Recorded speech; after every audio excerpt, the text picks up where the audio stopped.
benvinguts a aquesta novena edició de les Jornades Arts del Vidre.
Nosaltres el que hem fet a nosaltres ens va recordar molt el sucre. Normalment quan treballem en cuina dolça sempre aquest tipus de figures les fa una miqueta amb el sucre i el que hem volgut fer és totalment el contrari.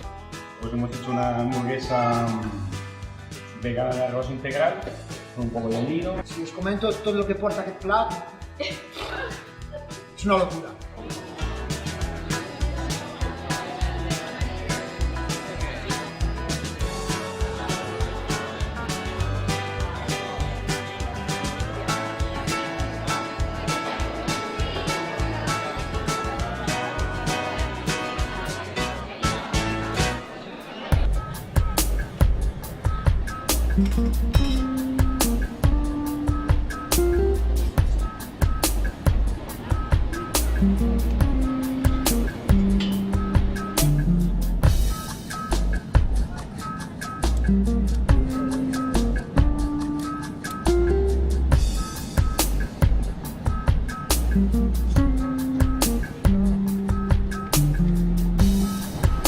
Ya está.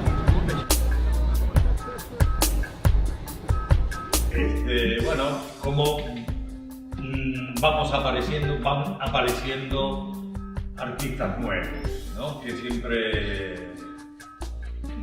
es un placer poder presentarlos y que tengan lugar también donde poder mostrar su obra, que sabemos que muchas veces se nos hace complicado decir ¿y dónde lo muestro? ¿Por dónde puedo ir?